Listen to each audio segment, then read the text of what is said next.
Good morning. Happy Sunday, everybody. It is the Sunday of inauguration week, and this is a really powerful, meaningful. Good morning, Dana. Nice to see you. What a week we're about to have. It's terribly exciting, and I am so thrilled and honored to have my dear friend. I've known her since high school. This is kind of like high school week. Had Dr. Michael Lawton on this past Wednesday, whom I've known since middle school, and now Carla since high school. And Carla and I have been in steady contact for decades. We both live in Los Angeles right now. There's Carla. And Carla Hassett is a Brazilian American singer, songwriter, composer, producer. I mean, there are so many things that she does. I can't wait to bring her on right now. So she's just dropped a new single called Change. We're going to talk about that. And let's see. Let's bring Carla on. Let's see here. Carla. I wish she could join us. But I can't wait for you to hear everything that Carla has to say about. There you are. Good morning. How are you? Oh, this is so nice. This is just like our Zoom calls extended, right? I know. It's our public Zoom call. Right. It's a public Zoom call. I think the last time we were on one, I was doing my hair. So I looked. It looks ridiculous. Only those of us who are super privileged get to see Carla do her hair, right? Yeah, you should see. You should see the stuff I was putting in my hair this morning, like this powder stuff. Like, get the gray out. What gray? What are you talking about? I don't know. Don't understand this. How's your Sunday morning going? Well, it's going fine. It's great. My neighbors, I have lovely neighbors. We're all female artists. It's, this little complex is so amazing. So we haven't seen each other in months. I haven't seen anyone in months. They were like, we're coming over and, let's have a glass of wine. We'll hang out on your patio. I'm like, yeah, come over. I had to kick them out in the middle of the night. We were having so much fun. I was like, you guys, I have to get up early.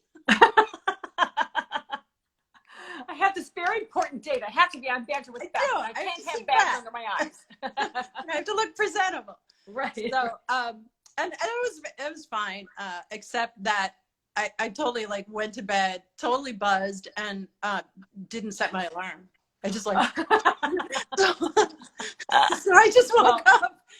Darling, you look fantastic. And there's your coffee. What is it? The Brooklyn Bridge on there? Which kind of coffee mug do you have today? This one's Lisboa.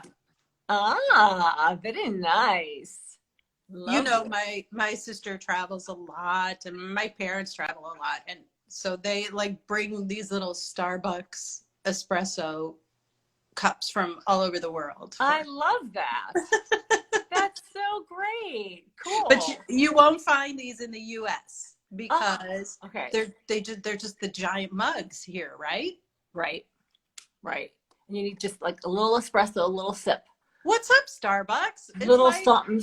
I know. Well, I have my own little Nespresso thing that gives me the little baby ones. Mm-hmm. But that's really very sweet. So let's get down to business, girl. You have been so busy. You're always busy. You never let grass grow under your feet. I'm trying to keep up with you, Beth.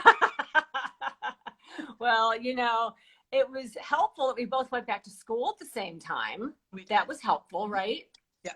Yeah, and so that was very cool. And you're still teaching, which is amazing, and producing, and always, performing. I mean, you've had so many remarkable. This COVIDian year has been such a downturn for so many artists, and for you, actually, it's been like a boop. It's like way up there, way up there. So let's talk about your 2020 and how your year eventually brought you around to this new single, Change. 2020, I mean, I was like everybody else. I was just so affected by all the insanity going on, starting with the pandemic and how it was handled, and the sudden shift in lifestyle that we all went through, the whole world went through. Yeah. I actually, the next song I'm going to release it came out of that era. And then as, you know, the months went on, and the George Floyd murder, it was just the most horrific thing. I mean, Beth, you and I are old enough. We've been through political turmoil in this country, horrific racism, but we were really young the last time this was a big deal. Yeah. So our memories are, you know, of children, and it's all kind of vague, and you know, it's different now. We're adults now, and it is different now. Mm-hmm. There's more community, there's more activism, there's more involvement of all people. It's not, you know, Black people marching for civil rights. It's everybody. We all feel more on the same team now, and fighting for the same things. And, you know, as you know, I mean, I am a foreigner, you know, and your history is just extraordinary. Like, we empathize, we share some experiences. And so it's more collective. And I think that made us all feel just more affected by the events. Mm-hmm. And technology. I mean, we watched George Floyd being murdered. This is different, right? Yeah. Technology, for sure, I think has changed the landscape of activism and just the transparency of everything that's going on. I personally, I still have not watched that video. That I can't do it. I just can't do it, and that's okay. You know, I'm certainly aware enough of it. I've seen like probably the beginning of it, and then I just had to turn it off. I've never been able to sit through the entire thing. It is so unbelievably horrific. And then even in the news this morning, I'm reading something in the Wall Street Journal, or I forget which newspaper, about an autistic boy who was sat on by police. Like, what? It's just like, wait, stop, what? And then even witnessing the other day on the news, I mean, it was horrible enough watching the insurrection, but was even scarier for me was the other day when they were voting again, when it was the impeachment, and we have our troops lying down, completely covering the hallways of the Capitol, ready at a moment's notice to basically stand up. I mean, I don't know how many guys and women were in there, and they're issuing arms to our military. I mean, they're all in fatigues. I was like, wait, this is happening right now, that we have this many of our military lying around the Capitol waiting for something horrible. It's mind-boggling to me. And so for sure, technology has made everything so much more transparent. Yeah. And yet at the same time, the value, and it is valuable that it's transparent, even though it's what we're seeing are horrible and despicable things. Thank God for our military. But it just the idea that we even have to do that is just beyond comprehension. But technology also takes something like your single "I won't be home for Christmas" and bringing it into the people's homes and hearts of what everyone collectively had to go through this year. I mean, gosh, I haven't seen my parents since a year ago Thanksgiving. Yeah. I mean, that's just like, I can't even, every time, you know, my mom doesn't like to really necessarily put the face, she's hard of hearing, so FaceTime often doesn't really work for her unless she has her ear pods in, and so I have to always say, Mom, can I just see your face? She's like, I don't want to hold it up, it's too exhausting. I said, I understand, but just let me see your face. But I want to see you. Beginning of the call, end of the call, gotta see your face, Mom. You have to get her a little mount, a little phone mount that she exactly can something. Yeah, it's a beautiful face. It should be seen. I Ginger, agree. if you're listening, it should come on, Mom. But tell us about how, you've won the John Lennon songwriting contest this year. That was that was last year. That's how the year started for me. It was about this time. It was early February. I got that news. So it was just on the cusp of our lives completely changing. It was such a ride. Woo. So yeah, that happened. And then I started writing when I, kind of went on, I started writing earlier in the year, but then by the time summer came, I was on break from teaching. So I had more time to, is that Phil Miller? Is that Phil? There's Phil, there's Chuck. Oh my God. There's Sandy Crow. Hi, Lisa. Amazing. I know, it's so much fun. Hi guys, happy Sunday. I started writing about everything around me, everything that was going on. I also made a conscious effort to start writing for visual medium, because I want to get my stuff out to film and TV for licensing. So there was that motivation behind it, which turned out to be a great thing when I went back to do the video, because it's all set up to be super cinematic. So yeah, the song, I've had it for a while. I recorded it quite some time ago. I didn't release it. And it was born those couple of insane weeks. And then when the protests started over George Floyd's murder, there was a lot of action in this neighborhood. And there were a couple of nights where Melrose Avenue was on fire. And I would just sort of sit here warm summer nights and I'd have the French doors open, and all I would hear were just sirens and helicopters and flashbangs. And I just let it all come in. I just allowed it to stimulate me and move me and go through all the feelings, protest, yes, and I couldn't join the protest because, my husband, I don't, and the pandemic, I mean, everything, it was so, that's when change came out. And it came out almost fully formed. It was nearly fully formed, which tells you that, that there's a lot going on before you sit down and put pen to paper. And then it was just a matter of, I record everything here in my studio. So it's just a matter of sitting down and working it out musically. And I really like the way it turned out. It, just that really slow tempo. I mean, the first line of the song is "Change is slow to come." So it's a down tempo song. So I hope everything about the production and the arrangement and the harmonic content feeds the message, because I just felt like I needed to say that, and in a way of soothing myself, soothing people, that, because it's easy just to feel despair, complete despair, like this is what we got now, this is the life, and to get used to it. Every time you turn on the TV, you're going to see Black people being murdered, basically, by cops. It's still happening. It's still happening. So it's easy to kind of dive into that. And then I started thinking about the progression, over the last 40, 50 years. It's been slow, but it's been.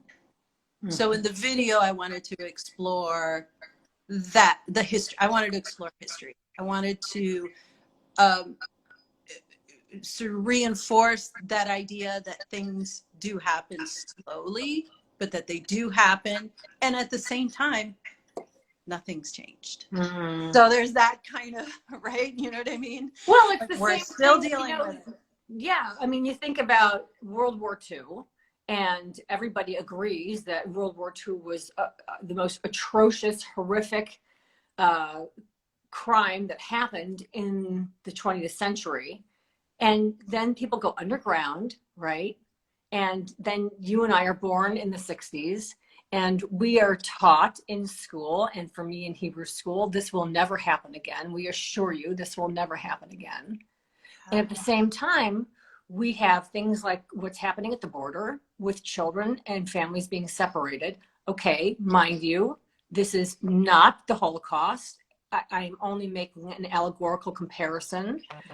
Nothing is as horrible as what the Holocaust was, but that we are still doing things that are the beginnings of what that was and what it can become. Well, the t-shirts that those boneheads were wearing, that probably was the most shocking thing of watching the insurrection. And yes, I mean, at least in Germany, if you are caught wearing those things or promoting any kind of anti-Semitism or Holocaust denial, you are arrested. And so in this country, what's it going to take for us to actually make hate crimes like this a federal offense and to put people away for life for doing things that are just unconscionable? Charlottesville did not just happen in a fever. It was planned meticulously for months and months and months. If people go onto my website and they see Integrity First for America and the links, they can learn all about what's happening with Charlottesville and the Supreme Court cases that are happening right now and suing Nazis and so forth. And that's what they are. They are Nazis. I mean, they are. This whole white supremacist thing, I'm sorry, they're Nazis. Yeah. That's just my opinion. But it's staggering to think that we've come so far, and yet civil rights, which is what change is all about, or the Holocaust awareness, which is what my film Would You Hide Me is about, how much has really changed? Yeah, exactly. That's the sort of the push-pull of it that is worth looking at and exploring. Not that we could do anything about it, but I think it's right to look, to think about it, to have discussions, right? I actually, if you look really closely, the first moments of the video, there's some footage of some folks escaping East Germany. There's some, there's, I tried to find a little bit of kind of everything. I really wanted to speak more to women's issues. I just couldn't find stuff. There's like 2 or 3 little snippets of the suffragists marching. That was about all I could do, because I was dealing with all public domain footage, right? I don't have a budget to go licensing footage. So but that was interesting too, because what I had available to me really dictated the creative direction of the film, which was a kind of a cool experience. I mean, so often with creativity, and this can take us on a completely different rabbit hole, but it's like a haiku poem. What can you make with the smallest amount, or the shortest period of time? Exactly. It's when you have these massive budgets and endless amounts of time that you kind of get lost in the weeds. Yeah. So. Well, yeah. I mean, artists are good at working within a parameter. I remember in art school, we would sit down, and the very first thing we would do is draw a frame. And well, why would you have to do that? It's already a frame. It's already a piece of paper. It's already a frame. Well, no, you purposefully, I think that speaks to what we do. But I got a little bit lost in all of that too, because I remember showing my brother the very first sort of cut. Is that how you say it's first cut? Yep. So that first cut, it's deep. And he was like, it was like one tragic thing after another. He was like, can you? But I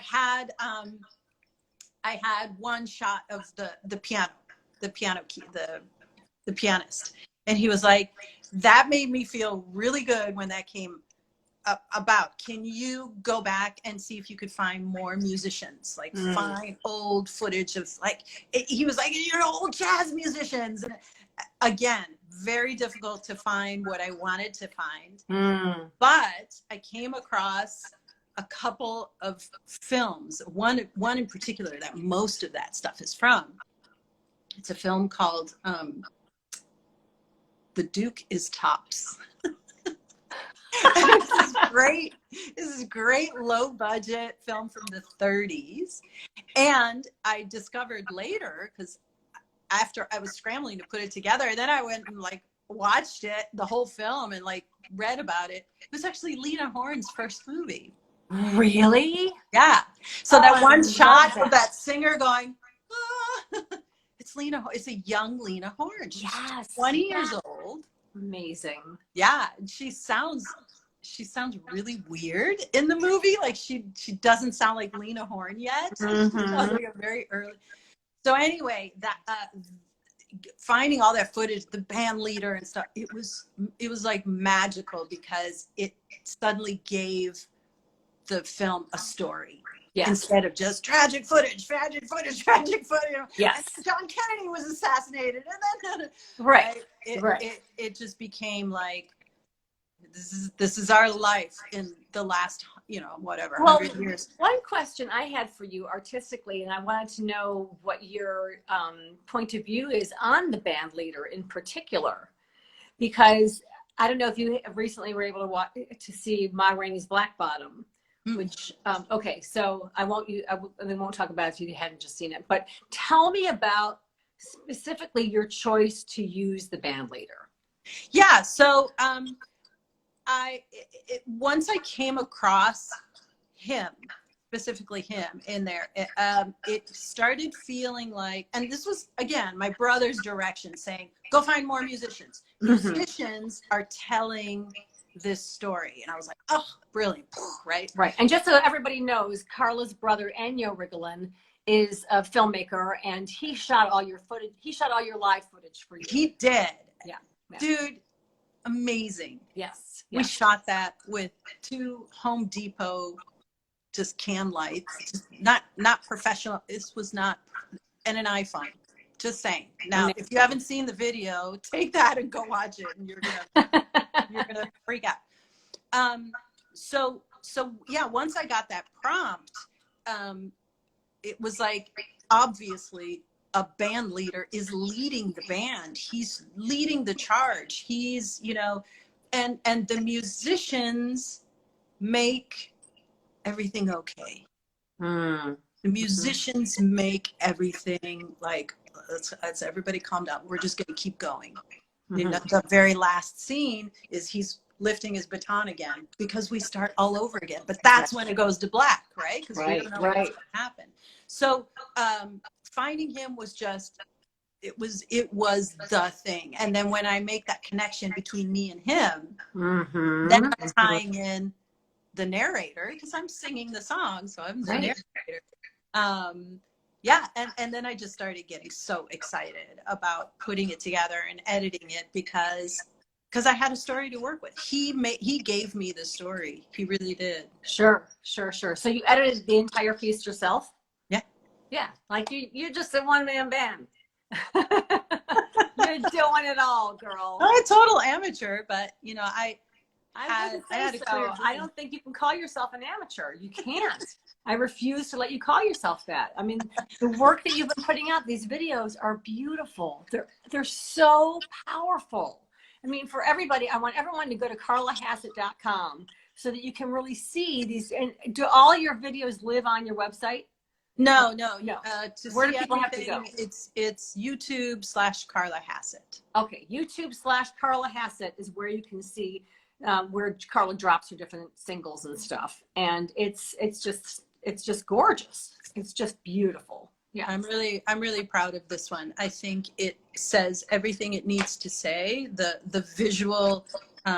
Usually when you do music for film, you're supporting the film.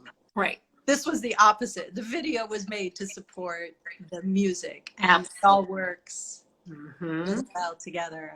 I'm sure. Yeah, it was all done really quickly too. Like I had just a few days to. Yeah, my poor brother. I was like, come back! I need to shoot. Well, with Martin Luther King Day tomorrow, I hope that everybody really gets a chance to check out Change, post it. Let's help Carla make it go viral. I mean, it is such an important piece of music. And the lyric, would you like to read the lyric to everybody?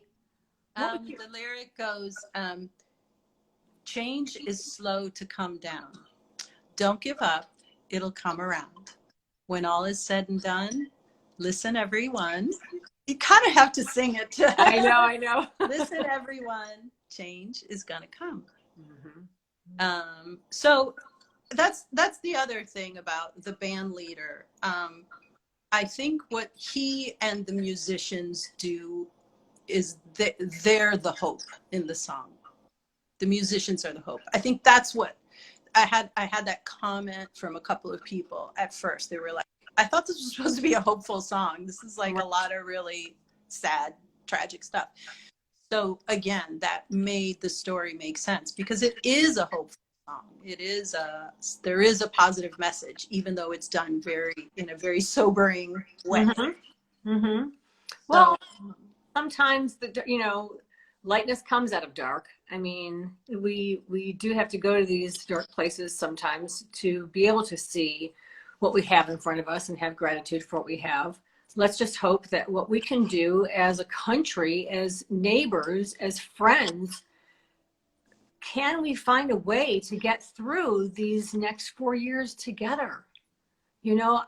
Cancel culture is a scary thing. I have not canceled anybody on my feed who disagrees with me politically, nor am I going to. I might have some private message conversations with them and say, what are you doing? Come on.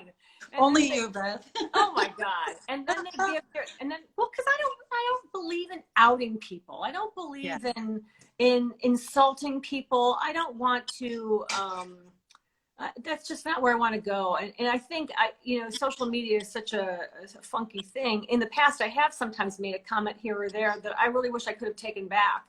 And so I've really learned that if I really, really have something that I want to say to that person, it's not going to be on a public feed. Come on, and how are we going to get through this together? It's very clear that the other party feels just as strongly as we do. And at the same time, the integrity that we must be vigilant about with the rule of law, first and foremost, must be accounted for. Period. Yeah. I mean, if we don't have that, we just have anarchy. And we have anarchy at the moment, but I think a lot is going to be revealed in the next weeks and months. Yes. I think we're going to be shocked at what is going to come out, and I think there's a real sort of mafia mentality going on that we don't know anything about, and I think it's dictating a lot of people's actions. Who knows what the stories are, but there have been little hints. Did you hear AOC talking a couple of days ago? No. She didn't go into the safe room with everybody else. She said she was afraid for her life. To go into the safe room? Yeah. I mean, who was in the safe room? Yeah. I understand. And she's like, I didn't know who I could trust in there. I was afraid for my life. She went somewhere else, and then something happened to her that she's not sharing.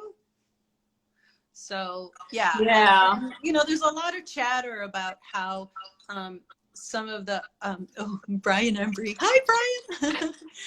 There's chatter about how some of the Republicans are either being mute or, kind of stepping on the wrong side of things because they're afraid for their lives and their families' lives. This is serious stuff. It's very serious. How will they stand on the right side of history? Right. What will they do to ensure that they are doing the right thing and protecting their families at the same time? Right. In a million years. But then you have people like Liz Cheney, who's like, this is what I feel. And she's obviously being cautious because she has not come out and said that on tape. She's tweeted it. It's in writing, which is great. So it's out there, but she's obviously trying to protect herself somehow. It's a lot of bravery on her part. Oh She my God. probably feels a little bit of extra cushion from her family because she has a strong, you know, powerful, she comes from a powerful family. So that must give her some semblance of protection, at least in Right. Some feeling. kind of security detail. Yeah. But a lot's going to come out in the next weeks and months that, you know, it's going to be amazing. It's going to be amazing. It will. I mean, I guess all I can say is in terms of shock value, if people are truly shocked, they haven't been paying attention. Yeah. I really mean that. And I guess I continue to be flabbergasted by signs that neighbors put in yards, and you know, I don't know. Let's talk for a minute before we wrap up here.